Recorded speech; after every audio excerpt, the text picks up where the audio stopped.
So last night I actually went and saw Joe Satriani at the State Theater in Minneapolis. And he's one of my biggest guitar idols. And after the show, I was like, that'd be a fun video to compare the old school concerts and how they used to be to what I'm experiencing nowadays when I go to shows. So if you've been around for a while and you've experienced the spectrum of concerts like I have, I'm sure you'll get a kick out of this. And if you're pretty young and you haven't been to a lot of shows, you can at least hear about what it was like in the old days and maybe what you can expect today if you go to a concert. So Okay, that's important because I just came from Meshuggah in Riverside, so I'm looking forward to what he has to say. I'm subscribed to this guy, by the way. I love him.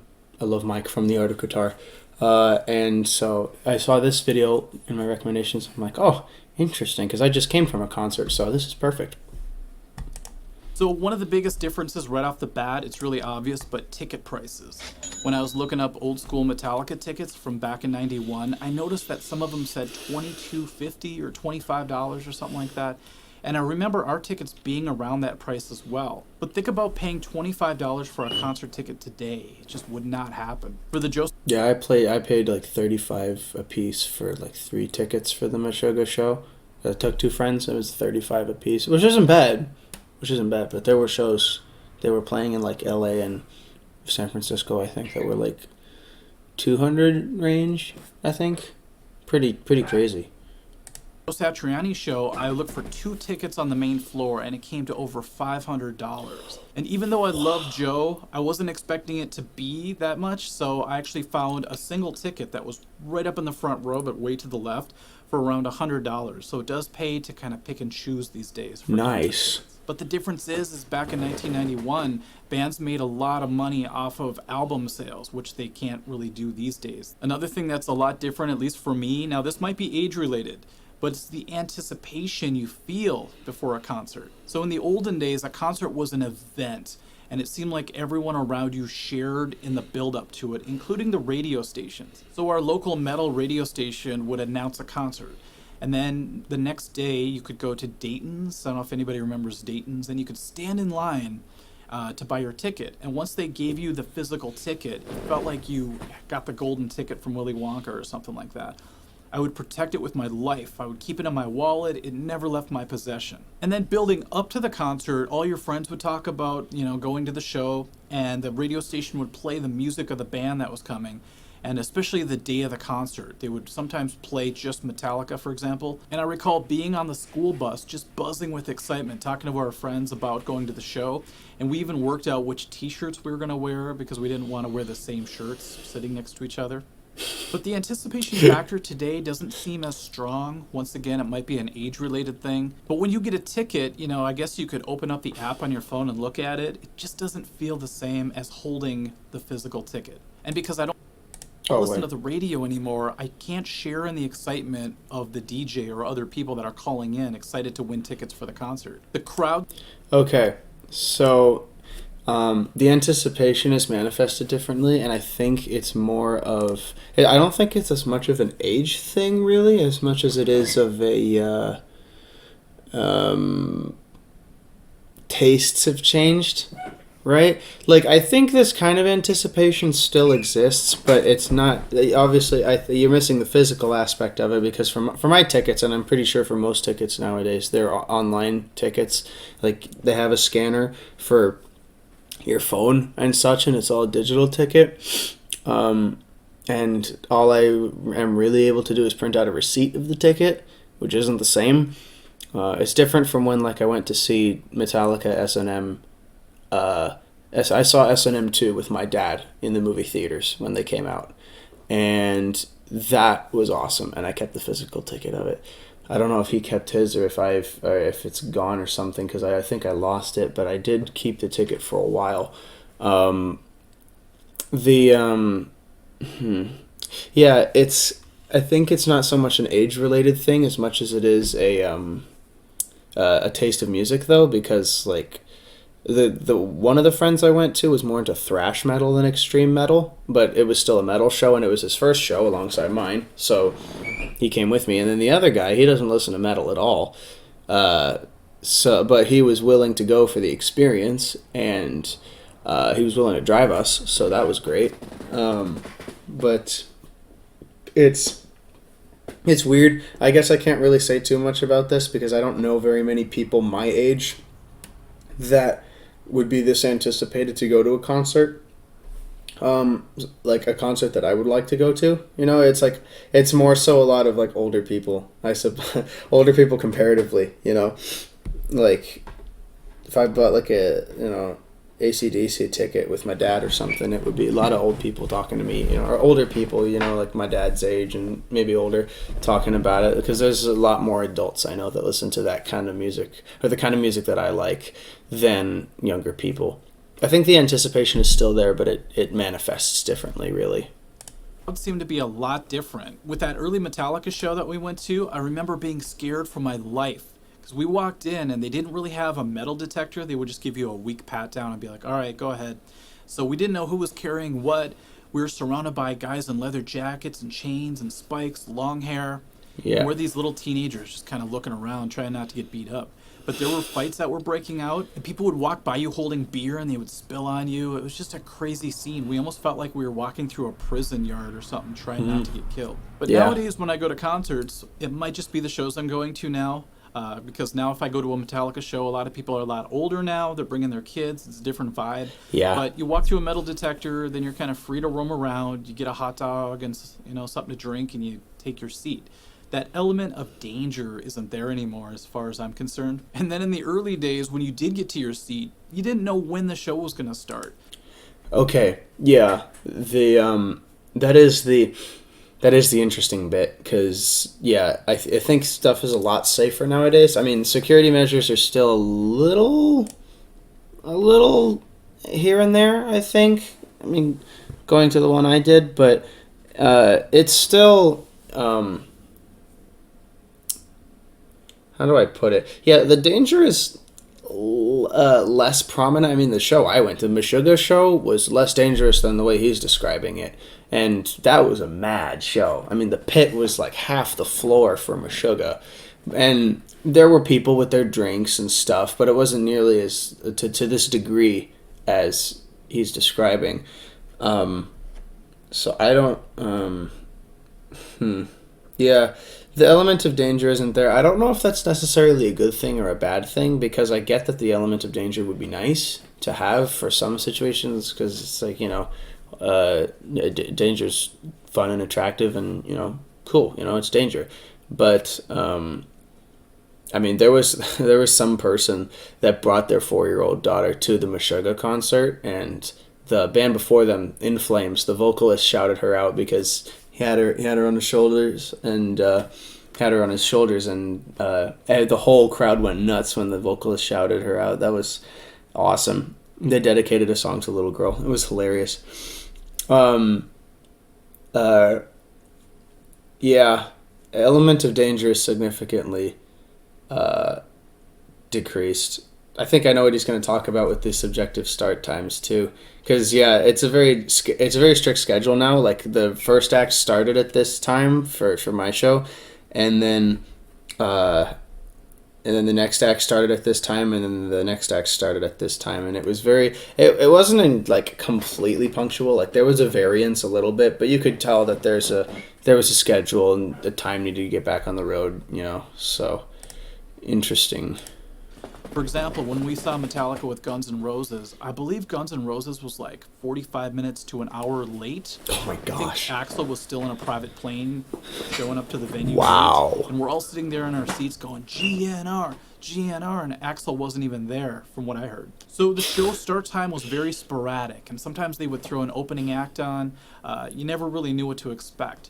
But today it seems like if they say the show is going to start at 8 o'clock, you look at your phone, it turns to 8 o'clock, boom, the lights go down, and there's the show. It's become very predictable and very scheduled. It's so strange to see that happening these days compared to what I was used to. Of course, I think it's fine, to be honest. I like the scheduled bit because I like knowing when things happen. The spontaneity can be cool, but, I mean, to be honest, I was only ever told when the doors were opening, right? Like, we were told that the doors are going to open at 6, so we got there around like 5-ish to get in line early before everyone else. And so doors opened at 6. I think the first act was on at 7, and then In Flames was on at 8ish, and then Meshuggah around 9:30, something like that. But yeah, I could tell that it was scheduled, but I was never told when the bands would actually start. So I had no idea what to expect. I only knew when the doors would open, and then I had a general assumption that turned out to be correct, I suppose. Yeah, much less spontaneity, to be sure. Of course, I have to talk about the technology aspect of everything. I'm not here we going to go. drone on about it too much, about kids these days and their phones and all that stuff. I would be fine with that. I would totally be fine with that because, let's be real, he's right. But in the old days, when you watched a concert, you didn't have anything to hold in front of you. All your attention was pointed at the... Unless you were one of those people that had those tape cameras from up on the balcony where you capture stuff, you know, or we were one of the film crews that like makes them for the movies or something. Because people still had stuff to record with, but yeah, it wasn't nearly as prominent. It was very rare, really. Stage. For the most part, you watched the show, you absorbed it, and I still think that I can remember so many details about older concerts because of that fact. And I wouldn't trade that for anything. I don't care that I can't, find old footage of Metallica on my phone. I'm glad I was actually paying attention at the concert, and it's all in here still. Besides the phone aspect of things, technology, having the internet, having the ability to watch the band almost in real time during their tour, kind of takes away from the mystery of it all. Yeah, that's true. I watched a bunch of Meshuggah videos before the show to like prepare myself for what was going to happen, and I don't regret it, but the preparation does make for a different experience because now you know what's going to happen, you know what the pit is like, and so I knew what I was getting myself into when I jumped into the pit.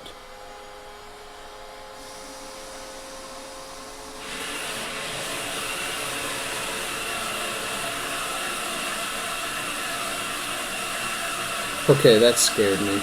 That's the water filters doing a recycle. Yeah, not having the mystery is a difficult thing, but also because I was watching so many videos at the time because I didn't think I was actually going to get to go, and then I got the opportunity to go and I took it, so I kind of spoiled it for myself without knowing it, but I probably would have done that anyway, and he's probably going to get into, I hope he does, get into talking about recording with the phones, well, it kind of already has, because... yeah, when you have the phone recording, the memory doesn't stick with you as well. And I actually did try this on the other two acts before Meshuggah, and yeah, the moments that I recorded, I don't remember as vividly. Like, I didn't record the part where the guy shouted out the little girl, but I remember it very well,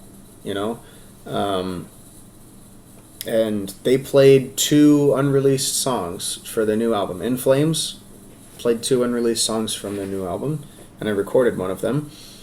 I'm glad I recorded as minimally as I did for Meshuggah, but then I still recorded bits and pieces, but never entire songs, because I did want to experience as much of the song as I could.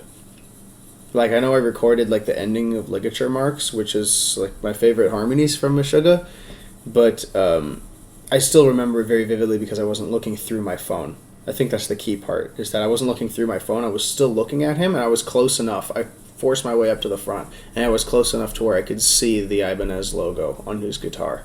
That was awesome. Not having a recording device probably helps with the memory aspect. That's probably true for just about anything, though. But at the same time, recording devices are useful for when, like, you're recording riffs or something, but, like, recording moments in life in general, it does help people remember, like recording a birthday party or a cool event or something. It helps people remember, but yeah, it's still good to live in the moment, I suppose. That's one way to put it.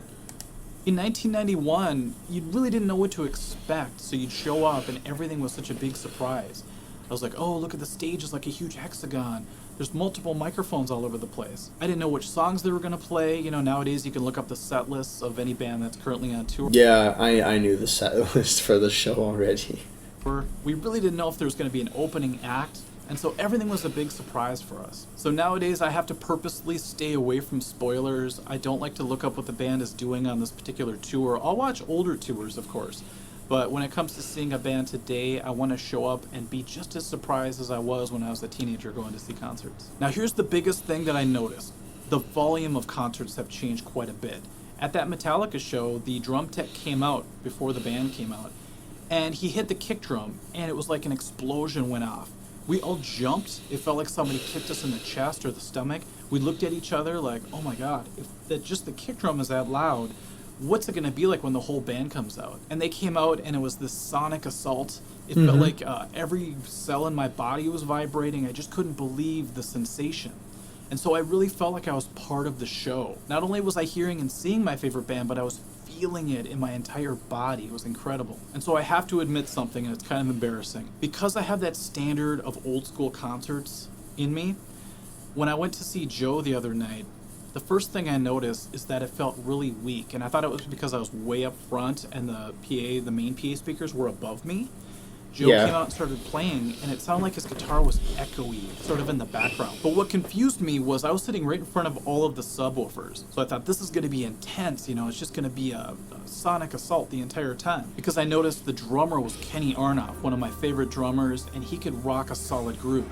And so when he started to play, and I couldn't feel the kick drum or the snare, I just couldn't feel the power of his playing, I got way bummed out. But I hate to say this, but 3/4 of the way through the show, I actually got up and left. And when things don't feel right and I'm not getting the full experience of the show, I don't want to be left with a bummer of a feeling. So sometimes I'll leave early just so that I can take the good memories that I did get from the show, like seeing Joe Satriani for the first time and watching Kenny Arnoff play drums, and just leave with that feeling instead of being there the whole time going, oh man, I wish I could really feel the kick drum during Surfing with the Alien. Another thing that's interesting. Very, very interesting.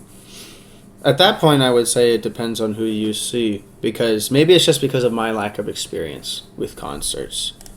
But Meshuggah and the two bands before them, Torch and In Flames, the entire time was a sonic assault. It was loud to the point where I couldn't really distinguish what the riffs even were anymore. I could make out drums. I couldn't really hear solos that well. And that was fine. The drum tech from Meshuggah came out, and exactly how he described. He hit the kick, and it was an explosion. I was ready for, I was ready to have my ears bleeding when I came home, and maybe it just depends on who you see nowadays and how things are set up because of like venue restrictions or whatever. Because I think there's some element of it that's venue restrictions, but. I guess it depends on who you see, because I can say that Meshuggah was a sonic assault, and I loved every second of it. Changed quite drastically, actually, are the lights at a concert. So the stage lighting. We used to have the old cans with the bulbs and the gels, and they looked really great. They always made things look so vivid. Yeah, the steel rigs look awesome. And larger than life. But it came at quite a price. Not only did these bulbs and gels make everything look warm, but feel warm. I mean, if you played on stage in the old days, you could feel the heat coming down. If it was a hot night already, you were sweating underneath those lights. But I feel like it's worth it for how great it makes everything look. And if you ever take a picture under the old school bulbs, things look really rich and good. Nowadays with the LED lights mainly, things look washed out in a weird way. Things kind of look purple all the time. I mean, yeah. A lot of Meshuggah's performance really is from the light show that they have to sync up to the riffs. And it's a lot of LEDs, a lot of laser lights. And I'm fine with that. Because there's something about the laser lights that adds to the element of the show. And the fact that they're all synced up to the drums and the guitars. I think that's amazing. I think the light show is just adds to the layer of the professionality, and that there's so many lights to maintain. Like whoever that lighting guy is, man, he's like the best lighting tech in the world or something. I hope they're paying him a ton, because holy cow, he's awesome. I guess it's just a different experience, but yeah, steel rigs are cool. I love looking at those things. They have this I guess visage of importance and authenticity or something, probably because, you know, it's old school style. But I have nothing against the steel rigs or the LED lights, because, I mean, I don't know, I think it's cool. It's really strange whenever I see a concert and they're using LEDs, everything just looks purple to me. Not to mention there's kind of a He has a coolness point, to though. the LEDs that the bulbs didn't have. But that being said, the LEDs look spectacular as far as the wow factor. So nowadays they're able to do these insane patterns. You have lasers shooting in all directions. If you've seen a Megadeth show recently, you could tell that Dave's a huge fan of all these Yes. amazing LED Yeah. patterns that they do. And it was weird for me to see footage of Megadeth playing with all these crazy LEDs going off when I'm so used to seeing them in the old school lighting in the old days. I was thinking, is this a Megadeth show or is this some EDM thing going down at Burning Man? And the last difference I'll talk about is the post-gig impact. So after a concert when I was younger, I remember thinking about it for weeks afterwards. It's like the concert would resonate in our minds and our souls for a long time after it was done. And the reason I always bring up that Metallica concert is because my whole metal band was there, and it really inspired us to want to do that. So it really pushed us towards our goals. But nowadays I go to a show, and I don't know if it's because I come back home and I watch clips from other concerts that they did recently. It just all seems to wash together, but it just doesn't have that same staying power as the old school concerts did. And of course there are many other factors. You know, now that I'm older, I have a lot of other things that I'm doing. I'm not just sitting around thinking about concerts all day anymore. But overall, it's kind of a bummer that when I see a concert today, it doesn't impact me in the same way as the earlier concerts did. But like I said, there are a lot of factors that we talked about today that caused that. So in the comments section, let me know if your experience is the same, if you've seen a lot of concerts, if I forgot about anything as far as comparing the old school shows to today, and I'll be really interested in reading about it. Okay, everyone, this is a really fun video to make. Hopefully you had fun watching it, and we'll catch you at the next one. Okay, bye-bye. All right. Well, post-gig impact, I would say post-gig impact from Meshuggah is still resonating within me. It's funny because even though it's not a gig, going to the Metallica movie with my dad was an awesome experience because it was with my dad, and it was so impactful and such a great gift to the point where Dad and I couldn't listen to music for like a week afterwards because the experience was so it was that powerful for me and for him, which was awesome. And then going to Meshuggah, yeah, the impact's been crazy. I haven't been listening to nearly as much music as I thought I would be after doing this. Like I've been really soaking it in and trying to really savor it as much as I can because it was an amazing experience. I'll probably never have the likes of it again. And it's something, I guess maybe I'm just a stranger kid than most other kids nowadays because I do listen to like stuff that's not what other kids listen to normally, and I behave in a certain way towards that music that other kids don't. But I would say that the post-gig impact is very powerful still for me. I don't know if I can speak for my entire generation on that, but post-show is still amazing hype. I pre-show hype was amazing, and the post-show hype is astounding. We drove the entire way home, and our ears were ringing, and we kind of sat in silence half the time, and we just talked about it, and was like, man, you remember this part, this part, this part? Oh, we lost you in the pit, because we lost one of the guys in the pit at one point, and it took like half the show to find him again, but it was awesome. It was awesome all the same. So, yeah, Mike brings up some excellent points in this video, and he's right. He's right in a lot of it. And those are my thoughts on his thoughts, and where I agree or disagree. It's mostly an agree though, because he is correct. He is correct in everything he says. So that was a really great video. Yeah, Mike from The Art of Guitar is awesome. Go subscribe to him. He's way better than I am, obviously. But yeah, great video, Mike.